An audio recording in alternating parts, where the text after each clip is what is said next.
സാധാരണ ഞാൻ എങ്ങോട്ട് പോകുമ്പോഴും എന്റെ വാലായിട്ട് തേജുമായിട്ട് ഉണ്ടാവാറ്. പക്ഷെ ഇന്ന് കുട്ടിക്ക് ക്ലാസ് ഉള്ളതുകൊണ്ട് തന്നെ ഞാനൊന്ന് ഒറ്റയ്ക്കായിട്ട് പോണത്, പട്ടാമ്പിക്കായിട്ട് പോണത്. അപ്പൊ അതുകൊണ്ട് തന്നെ വിൻഷേട്ടനും കൂടി ഉണ്ടാവും അവിടെ. ബസ്സിന്റെ സമയമൊന്നും എനിക്ക് അറിയില്ല കേട്ടോ. എങ്കിലും കൂടി ഇത് പുറപ്പെട്ട് കഴിഞ്ഞപ്പോ വേഗം ഇറങ്ങി ഇതേ നിൽക്കുന്നത് ഞാനാണ് കേട്ടോ. അരമണിക്കൂർ ബസ് കാത്ത് നിന്നെങ്കിലും ഒട്ടും ബോറടി ഉണ്ടായിരുന്നില്ല കേട്ടോ. കാരണം റോട്ടിലെ കുഴിയണി നിന്നോണ്ട് തന്നെ നേരം പോയത് ഞാൻ അറിഞ്ഞിട്ടുണ്ടായിരുന്നില്ല കേട്ടോ. പിന്നെ ഇതേ കുറച്ചു നേരം കഴിഞ്ഞപ്പോഴേക്കും ബസ് വന്നു കേട്ടോ. ബസ് കയറിയ പാടത്ത് തന്നെ സീറ്റ് കിട്ടിയില്ലെങ്കിലും 2 സ്റ്റോപ്പ് കഴിഞ്ഞപ്പോ എനിക്കിത് സൈഡ് സീറ്റ് തന്നെ കിട്ടിയിട്ടോ. നല്ല തണുത്ത കാറ്റുണ്ടായിരുന്നു കേട്ടോ. എന്നും വിൻഷേട്ടന്റെ ബുള്ളറ്റുമ്പോ പോകുമ്പോൾ നമ്മൾ പട്ടാമ്പി പുഴ കാണാറ്. ബസ് പോകുമ്പോ കാണാൻ കൂടുതൽ രസമുണ്ട് കേട്ടോ. നല്ല ഹൈറ്റിലല്ല കാണുക. അങ്ങനെ നമ്മുടെ പട്ടാമ്പി സ്റ്റാൻഡ് എത്തി ഇറങ്ങിയപ്പോഴേക്കും ഇതേ വിൻഷേട്ടനെ കൊണ്ടുവരാൻ വന്നു കേട്ടോ. അപ്പൊ ഞാൻ പോണത് നമ്മുടെ ഡെന്റൽ ക്ലിനിക്കിലേക്കാണ് കേട്ടോ. അപ്പൊ ഞാൻ പല്ലിന്റെ കമ്പി പൊട്ടിയിട്ടുണ്ടായിരുന്നു എന്ന് പറഞ്ഞല്ലോ. അപ്പൊ ഞാൻ ഇപ്രാവശ്യം അലൈനർ ഇടാനാണ് കേട്ടോ പ്ലാൻ. അപ്പൊ അതിന്റെ കാര്യം സംസാരിക്കാനാട്ടോ പോയിക്കണത്. കാരണം അതെല്ലാം കഴിഞ്ഞിട്ട് ഇതൊരു കൊറിയർ എടുക്കാണ്ടായിരുന്നു.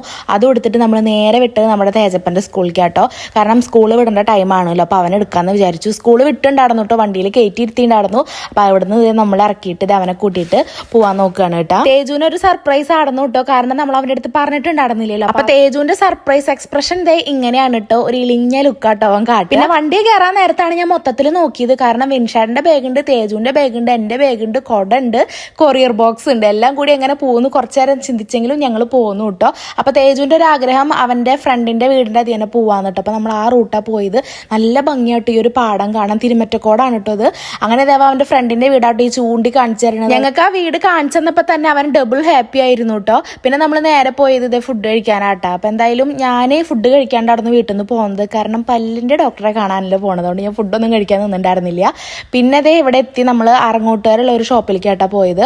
അവിടെ നിന്ന് ഫസ്റ്റ് തന്നെ വെൽക്കം ഡ്രിങ്ക് തന്നു കേട്ടോ. അപ്പൊ വെൽക്കം ഡ്രിങ്ക് എവിടെ കിട്ടിയാലും തേജ് വന്നിട്ട് ആദ്യം കുടിക്കുക. കാരണം അവന് ഭയങ്കര ഇഷ്ടമാണ് കേട്ടോ. അപ്പൊ എന്റെ ഞാൻ കുടിച്ചില്ല, അവൻ എന്നെ കൊടുത്തു കേട്ടോ. മറ്റേ വാട്ടർ മെലന്റെ ആയിരുന്നു. പിന്നെ ഇവിടുത്തെ സ്പെഷ്യൽ ഫുഡൊക്കെ വൈകിട്ട് 6 മണിക്ക് ശേഷം കേട്ടോ. അതുകൊണ്ട് തന്നെ ഞാൻ മന്തി ആട്ടാ പറഞ്ഞത്. വിൻഷേട്ടൻ ഫ്രൈഡ് റൈസ് പറഞ്ഞു കേട്ടോ. ഞാനും തേജും മന്തി റൈസ് കഴിച്ചു. ബീഫ് ചില്ലിയും കൂടിയും പറഞ്ഞിട്ടുണ്ടായിരുന്നു കേട്ടോ. അങ്ങനെ അതെല്ലാം കൂട്ടിയിട്ടാട്ടോ ഞങ്ങൾ എല്ലാവരും കഴിച്ചത്. എനിക്ക് നല്ല വിശപ്പുണ്ടായിരുന്നു കേട്ടോ. കാരണം 5 മണിയോളം ആയിട്ടുണ്ടായിരുന്നു കേട്ടോ സമയം. അപ്പൊ ബീഫ് ചില്ലി എനിക്ക് ഭയങ്കര ഇഷ്ടമായിട്ടോ. ഭയങ്കര ക്രിസ്പി ആയിട്ടുള്ള ഒരു ഐറ്റം ആയിരുന്നു. ഇവിടെ നല്ല സ്പെഷ്യൽ ഫുഡൊക്കെ ഉണ്ടെന്ന് കേട്ടിട്ടാട്ടോ നമ്മളിവിടെ കയറിയത്. പക്ഷെ എന്ത് ചെയ്യാനാ, ഞങ്ങൾക്ക് യോഗയില്ല. 6 മണിക്ക് ശേഷമാണെങ്കിൽ ഇവിടുത്തെ വെറൈറ്റി ഐറ്റംസ് ഒക്കെ കഴിക്കായിരുന്നു കേട്ടോ.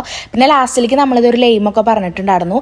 ലൈമാണെങ്കിൽ ഇത് ഒരൊറ്റ വലിക്ക് കഴിയണ പോലെ എനിക്ക് തോന്നുന്നുണ്ട്. പറയുമ്പോൾ ഞാൻ പതുക്കെ വലിക്കും. പക്ഷെ എന്താണാവോ ഗ്ലാസ് കാലിയാവണത് എനിക്ക് കാണാനുള്ളൂ കേട്ടോ. പിന്നെ തേജു അതെ ആരുടെ ആദ്യം കഴി വെച്ചിട്ടാണ് അവൻ ഈ നോക്കി വലിക്കണത് കേട്ടോ. പിന്നെ നമ്മൾ ഇറങ്ങാൻ നിൽക്കണ നേരത്ത് ഒരു ചെറിയ മഴ ചാറിയിട്ട് അപ്പൊ നമ്മൾ കുറച്ചു നേരം അവിടെ അങ്ങനെ നിന്നു. ഇവിടെ കാണാനും നല്ല രസമുണ്ട് കേട്ടോ. കുറെ പ്ലാന്റ്സ് ഒക്കെ വെച്ചിട്ട് നല്ല ഭംഗിയിൽ ഓർഗനൈസ് ചെയ്തിട്ടുണ്ട്. പിന്നെ മഴയൊക്കെ തുറന്നതിന് ശേഷം നമ്മളിതേ വേഗം ഇറങ്ങി. പിന്നെ നമ്മൾ വീണ്ടും നമ്മുടെ വീട്ടിലേക്ക് പോകാട്ടോ. പിന്നെ പകുതിക്ക് വെച്ചിട്ട് നമുക്ക് വീണ്ടും മഴ കിട്ടിയിട്ടാ. അപ്പൊ അതൊരു കടറ മുമ്പിൽ കയറി നിന്നുട്ടോ. പിന്നെ മഴ തുറന്നതിന് ശേഷമാണ് നമ്മൾ വീട്ടിലേക്ക് പോയത് കേട്ടോ. അപ്പൊ ഇന്നത്തെ നമ്മുടെ വീഡിയോ ഇത്രയേ ഉള്ളൂ. വീഡിയോസ് ഒക്കെ പുതിയതായിട്ട് കാണുന്നവരുണ്ടെങ്കിൽ സബ്സ്ക്രൈബ് ചെയ്തൊന്ന് സപ്പോർട്ട് ചെയ്തേക്കണേ. ബൈ.